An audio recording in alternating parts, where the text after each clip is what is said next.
The old saying is you don't want to throw away your shot. This may be Michigan's best shot at winning a national championship. Let's talk about that. It's been a while since the maize and blue has been number one. Yeah, well, in 1997, when they actually split a national championship with Nebraska, to me, though, this is the best team Jim Harbaugh has had, so this is their best opportunity. Yeah, 1997 is a long time ago when you consider the fact this is one of the most storied programs in football history.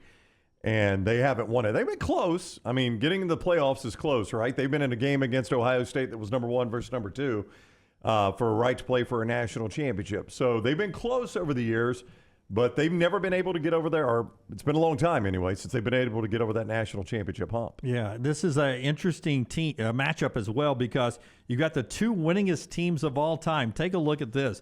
Number 1 and number 2 with Alabama's win over Georgia. They pass Ohio State all time. Michigan is the winningest program. We remember back earlier this year when they passed the 1,000 mark with their win over Maryland. Here they are, the number 1, number 2 all-time wins. A lot of history rolled into this game. Yeah, it's hard to believe, though, with over 1,000 wins and a slew of Big Ten titles, that Michigan has only got 2 national championships in the program's history. And I think that's one of the big problems when you look at Ohio State on that list. Yeah, they beat Ohio State 3 straight times, but since they won that last national championship, Ohio State has won 2.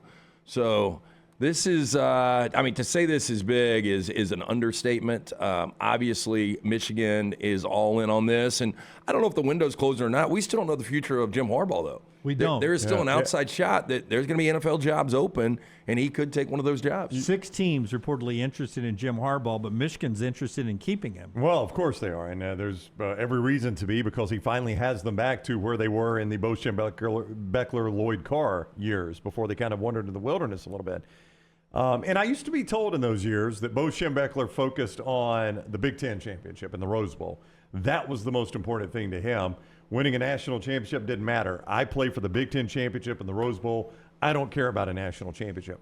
Always kind of sounded like something you would say when you couldn't win a national championship, right? But he does seem like one of those old school guys that, hey, look, the national championship back then is subjective, and as long as we take care of business and we win Big Ten championships and we win Rose Bowls, that should typically equate to at least sometime winning a national championship. And hard to believe that guy never won one. Yeah, but to your point, you want to keep Harbaugh because he's got you in the mix now, and he's got you in the mix consistently. I would say the opposite of that, the flip side of that. If you wanted to make an opposing argument, I don't know who would, by the way he's coached at Michigan. If they lose this game to Alabama, that will be 3 consecutive semifinal losses. And now you're about to go to a system where you're asked to win more postseason games than you've ever been asked to win. And if you can't get over this hump, what tells you I'm going to get over a hump where I've got to at least win 3 straight to win a national championship, maybe even 4 straight if I'm not a top 4 seed. And the Big Ten changes its personality a little bit next year because it's not really Michigan and Ohio State's league anymore. Here comes USC, Oregon, Washington, and UCLA. Yeah, right. It went from Ohio State, Michigan, Penn State a little bit. You throw them a bone.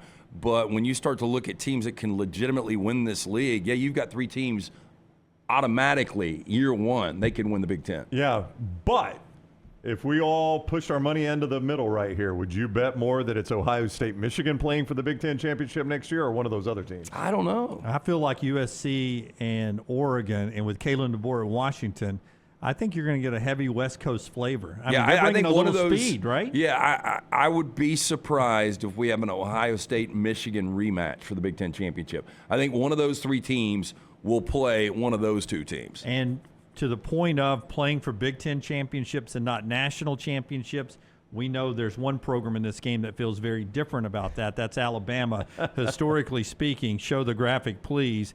Now, these are the ones you cannot argue. There's a lot of debate over Alabama's history of claiming national championships. This is from the poll era. AP and coaches poll, 61, 64, 65, 73, 78, 79, 92. 2 for Michigan. BCS titles, 3 for Alabama, none for Michigan. College football playoffs, 3 from Alabama, none from Michigan. That is just a stunning graphic when you consider the amount of games those 2 teams have won. Yeah, and the ultimate flex is, okay, you guys have got 2 national championships. We've got 3 in 3 different decades. And anyway, the poll popularities, the coaches poll, the BCS, and the college football playoff, Alabama, they may not be the winningest program of all time, but they have the most championships as these two programs get ready to meet in the granddaddy of them all, the Rose Bowl in Pasadena.